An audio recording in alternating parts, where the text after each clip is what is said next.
So, you've been working at your new job for a few months now, and you've saved up a nice down payment for that car you've been hoping to buy. But your friends and family insist that you don't buy one that's brand new. Ask 10 different people that you trust, and they will give you 10 different perspectives on the right and wrong way to buy a car. It's clear that there is no one-size-fits-all answer to the question of, can or should I buy a new car? What are you going to do? Hi, my name is Ben from Simmons Capital Group, and let's get into it and explore some of the realities at play here. I find it helpful to explore some of the various options through the pros and cons of different scenarios. Let's explore the following 4 common scenarios.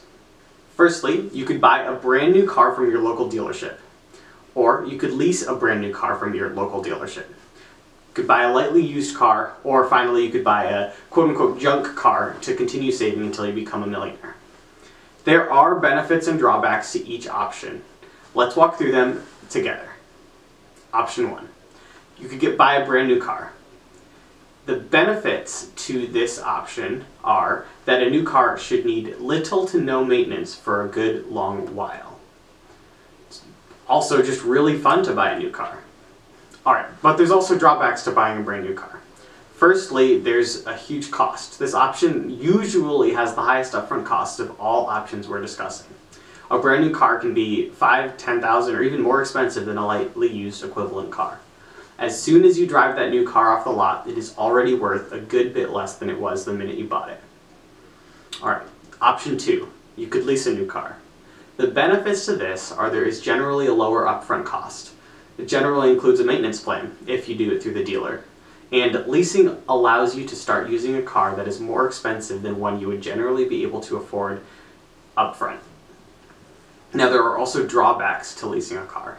Leasing a car is much like renting one. Therefore, once your lease is up, you will have to either pay to purchase the car you had leased, purchase another car, or start a new lease.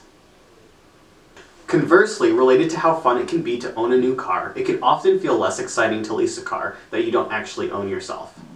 Since perpetually leasing does not ever result in car ownership, the long-run impacts to your budget can start to pile up.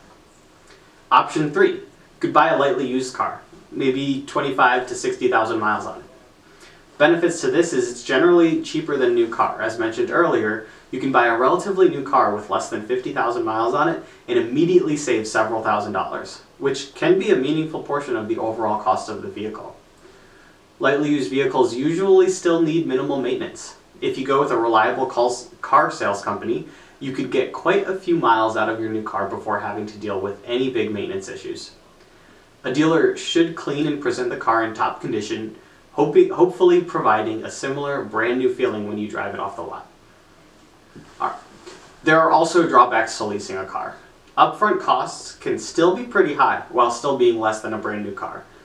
If you don't plan well and stick to your plan, you can still end up spending a lot of money on a lightly used car. Finally, option 4. Buy an older car, 150 to 200,000 miles on this one. Benefits to this include it's the cheapest option, likely relatively small upfront cost, potentially even giving you the ability to pay for the entire car in full on the purchase date, avoiding any monthly payments. This allows for you to have some extra breathing room in your budget and focus on saving money. There are drawbacks though. Expect high monthly maintenance costs as older cars often need more and more significant repairs. Driving an older car may not be as fun as driving a new one. And so now that we've walked through these 4 scenarios and some of their benefits and drawbacks, I will leave it to you to decide the path forward. Ultimately, that decision depends on your current financial situation and what you're looking to get from your vehicle. One of the most important things to keep in mind is ensuring that you buy something you can afford. It is best to always ensure that any monthly payments you sign up for will fit into your budget, remembering to always account for your savings in that process. Remember, as always, if you have any questions about this or other financial topics impacting your life today, don't hesitate to reach out to us. Bye for now.